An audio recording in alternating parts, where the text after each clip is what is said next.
D'accord, mes amis, bienvenue de retour. C'est le 5e enseignement du 2e mois du mentorat ICT. Nous parlons spécifiquement de la manière de limiter efficacement les trades perdants.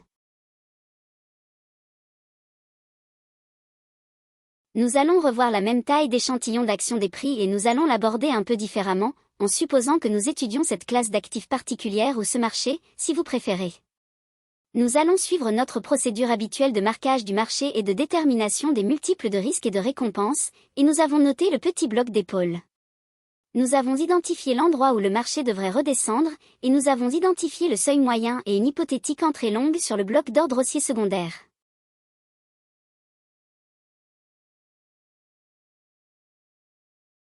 Maintenant, supposons un instant que nous ayons vu cette bougie baissière ici.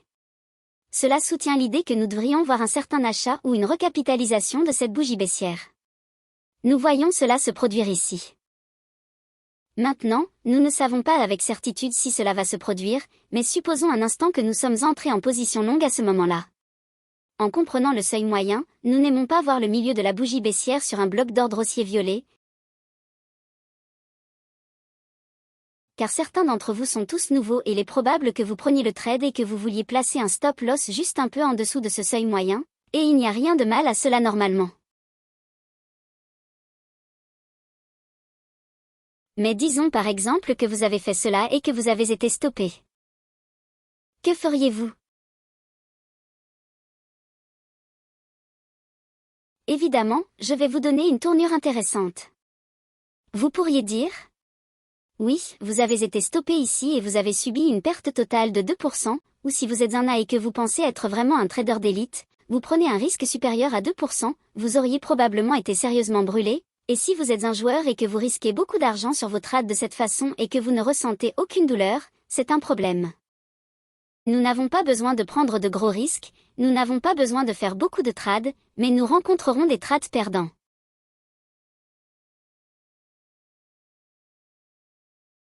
Je vais vous donner un scénario et supposer un instant que nous avons vu cela se dérouler, nous avons vu l'idée qu'il devrait y avoir une certaine hausse, mais nous avons placé notre stop loss un peu trop près du marché, et disons que nous avons pris un stop complet. Maintenant, en supposant que nous avons pris cette position longue et que notre stop était en dessous du et qu'il a touché notre stop. Supposons un instant que notre levier maximum et le risque sur le trade serait de 2% au total.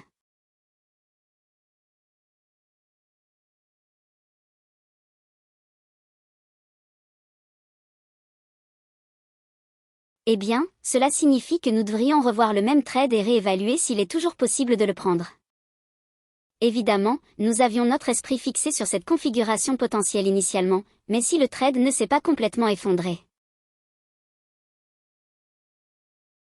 C'est simplement parce qu'il nous a balayé en dessous du seuil moyen lors de notre première tentative à la hausse, cela ne signifie pas que le trade n'est plus du tout viable. Cela signifie simplement que nous étions probablement juste inexacts quant à l'endroit où notre stop loss était placé et que nous devons retenter notre chance. Maintenant, nous pouvons examiner ce nouveau bloc d'ordre qui se forme avec cette bougie baissière.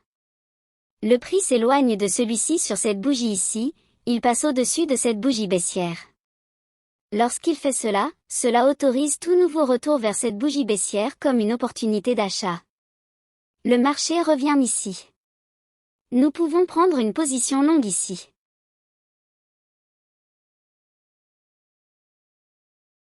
Cette fois-ci, nous allons permettre un peu plus de mouvement contre nous, car nous aurions toujours une forte conviction ou hypothétiquement une forte conviction que le marché devrait augmenter. La différence est que nous allons ajuster notre levier un peu différemment et nous allons nous permettre un peu plus de mouvement contre nous. Nous ne serons pas si stricts pour obtenir un stop loss ultra serré. Cette fois-ci, notre stop loss sera en fait en dessous du bloc d'ordre autour duquel nous structurons notre trade. De sorte que le marché crée une bougie baissière. Nous avons montré et Williams s'est éloigné du support d'une précédente bougie baissière, qui est un bloc d'ordre haussier. Nous avons vu une volonté de capitaliser sur l'achat avec le mouvement à l'écart de celle-ci, puis le marché est redescendu. Nous voulons être acheteurs ici, juste en haut de cette bougie. Si nous faisons cela et que nous utilisons le bas de la bougie comme notre stop loss, que ferons-nous différemment avec cela? Eh bien, nous allons prendre une position longue avec la moitié de la taille de position que nous avons utilisée sur la perte initiale.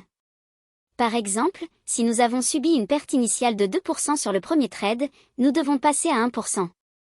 Si nous tradions avec 1% et que nous avons subi une perte totale sur le trade initial, nous devrions descendre à 1,5% de notre capital total.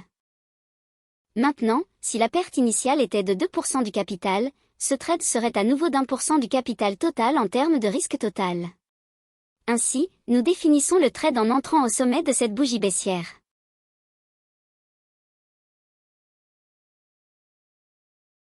Nous ouvrirons donc une position longue ici nouveau plus haut en capitaux, tout dans le même trade. Si nous choisissons d'utiliser cette bougie baissière comme point d'entrée, nous pourrions voir le retour vers le bas dans cette bougie également, en utilisant cela. De toute façon, nous allons utiliser cette plage définie par l'ouverture de cette bougie baissière ou le sommet de cette bougie baissière comme point d'entrée. Dans les deux cas, ce mouvement vers le bas ou ce mouvement vers le bas ici aurait donné le remplissage. C'est notre arrêt de risque total en dessous du bloc de commande. La chose principale est que nous utilisons la moitié de l'effet de levier et de la taille de position que nous avons utilisé sur la perte initiale. Donc nous définissons notre trade avec cela en termes de risque. Maintenant, tout ce que nous allons faire, c'est nous référer à l'idée originale de ce trade où nous avons d'abord subi une perte hypothétiquement, et nous allons développer l'idée que la même chose serait vue, espérons-le, si nous sommes dans notre prévision de direction avec un mouvement vers le haut qui serait un multiple de R1.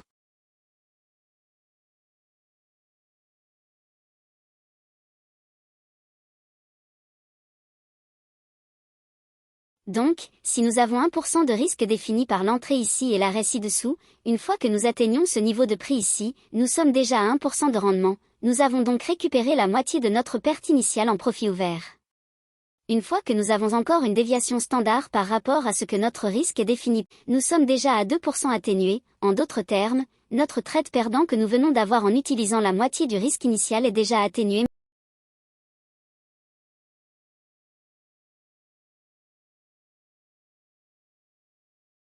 C'est l'une de ces situations pour un nouveau trader, c'est là que vous voulez envisager de sortir du trade, et je ne peux pas insister assez là-dessus.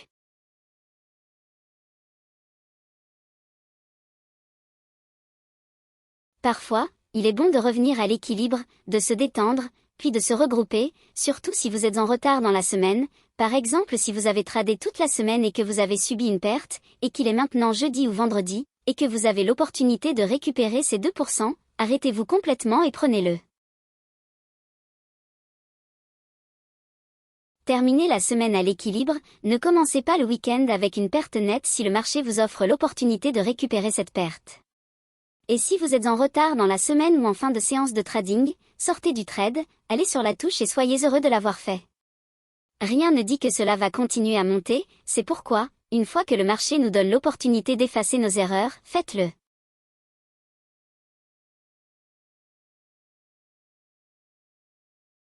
Notez qu'en atteignant 2% de la perte initiale des trades ou de la perte totale initiale de 2% de notre base de capitaux propres, nous n'avons même pas besoin que le marché se négocie au-dessus des anciens plus hauts ici, où les ordres d'achat seront présents. Notez que nous sommes déjà capables d'atténuer la perte initiale totale de 2% sur notre capitaux propres et cela n'a même pas vraiment atteint nos objectifs.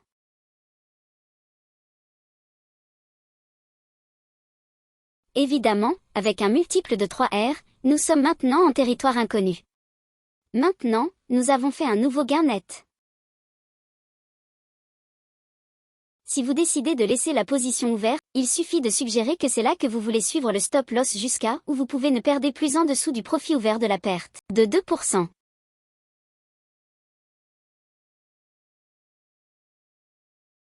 Une fois que la perte de 2% a été atténuée, vous allez la verrouiller, donc votre stop suiveur sera également placé là-bas et vous ne permettriez pas au marché de revenir contre vous. Si cela vous stoppe, tant pis, cela vous stoppe. L'essentiel est que vous n'êtes pas prêt à redescendre en dessous si le marché vous offre une opportunité de récupérer la baisse, prenez-la ou verrouillez-la pour qu'elle ne puisse pas vous ramener en dessous de votre point de référence en termes de capitaux propres avant la baisse.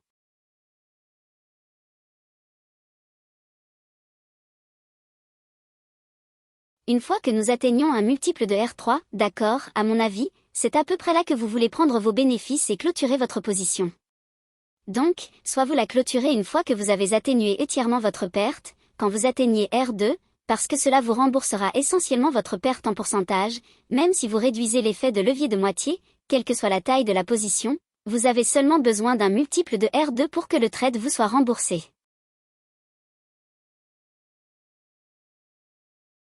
Et combien de fois avons-nous parlé d'opportunités? Combien il y a d'opportunités avec un rapport 3 pour 1, 5 pour 1 ou même plus tout au long de la semaine? Vous n'avez pas besoin de beaucoup pour récupérer ce trade perdant, c'est pourquoi ce n'est pas quelque chose qui nécessite de passer beaucoup de temps à craindre ou à obséder lorsque vous subissez une perte.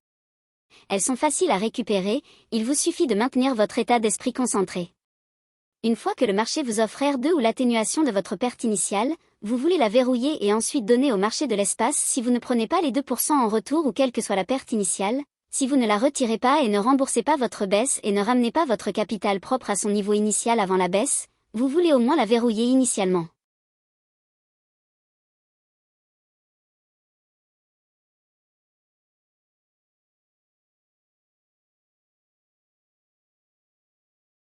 En tant que trader débutant, vous voulez simplement la retirer de la table et être reconnaissant de l'avoir récupérée. En grandissant dans la prochaine phase de votre développement, vous voulez commencer à verrouiller votre stop-loss après avoir atténué votre perte, puis voir s'il y a encore de la place pour continuer, mais initialement, vous ne voulez pas le faire. Vous voulez vous entraîner à dire « D'accord, j'ai corrigé mon erreur, j'ai corrigé la baisse, je vais passer sur la touche et repartir à zéro. » La prochaine étape consisterait à verrouiller cela et ne pas permettre à votre baisse de revenir et voir si le marché a encore de la marge de manœuvre. Dans ce cas, si vous laissez le marché continuer et atténuer votre perte de 2% après avoir atteint un multiple de R2 avec un risque d'1%, vous avez maintenant un gain d'1%, vous avez donc un nouveau sommet de capitaux propres, tout dans le même trade.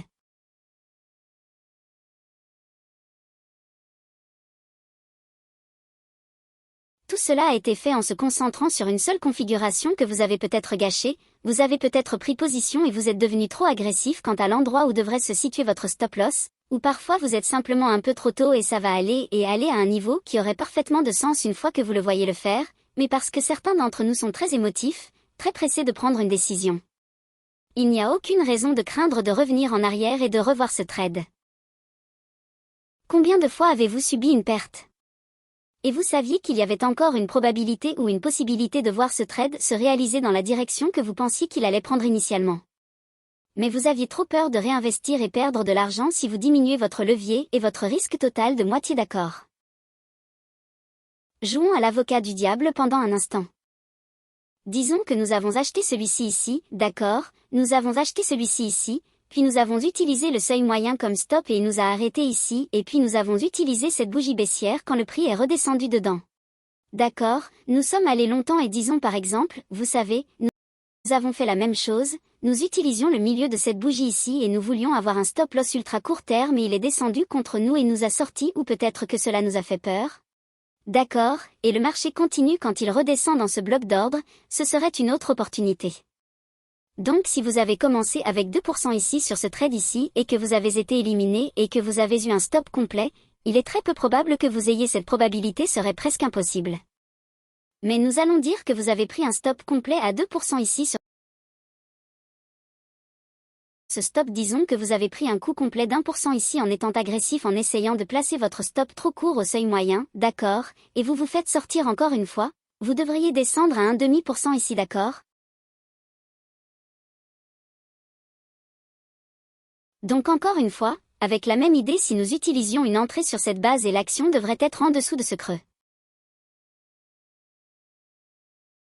Maintenant regardez la plage entre l'ouverture de cette bougie ici et ce bas, pensez à cela en termes de la plage, ce serait votre risque, d'accord, regardez ce qui se passe, voici un demi pour cent, 1%.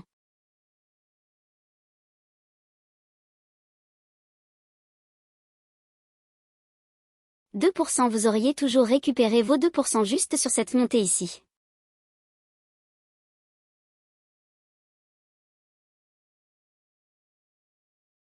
Donc votre perte initiale de 2% même avec un demi pour cent aurait été atténuée, vous ne seriez donc en baisse que de 1% et vous pouvez en fait laisser le marché progresser ou prenez une autre configuration. Il n'est pas nécessaire qu'il revienne en arrière. Il n'est pas nécessaire qu'il revienne dans un seul trade. En d'autres termes, un seul trade n'a pas à effacer toutes vos pertes. Mais ne pensez pas que vous ne pouvez pas récupérer l'argent ou atténuer les pertes sans augmenter les risques. En réalité, vous pouvez le faire en réduisant les risques, et j'ai enseigné ce principe il y a des années en ligne, et les personnes qui l'ont vu disaient que c'était stupide. Pourquoi voudrais-je réduire mon risque ou mon levier après un trade perdant? Eh bien, c'est parce que la préservation du capital est la règle numéro 1 dans ce jeu, et nous ne savons pas avec certitude si notre trade sera rentable. Alors pourquoi un trader quelconque penserait-il ainsi et ne réduirait-il pas son levier s'il subit une perte? Cela signifie que vous faites quelque chose de mal. La probabilité que vous fassiez un trade gagnant sur le trade suivant en tant que nouveau trader est très faible, car vous serez pressé de revenir à la case départ. Vous voulez récupérer cette perte immédiatement, émotionnellement et psychologiquement, c'est ce à quoi vous pensez, mais il n'est pas nécessaire de le récupérer au trade suivant. Mais dans cet exemple, c'est très important. Nous pouvons voir qu'en atteignant ce R3, vous pouvez récupérer vos 2% complets, si c'était le cas. Vous n'avez pas besoin d'augmenter votre levier, vous n'avez pas à augmenter votre risque, mais vous devez avoir la patience de permettre la mitigation de cette perte.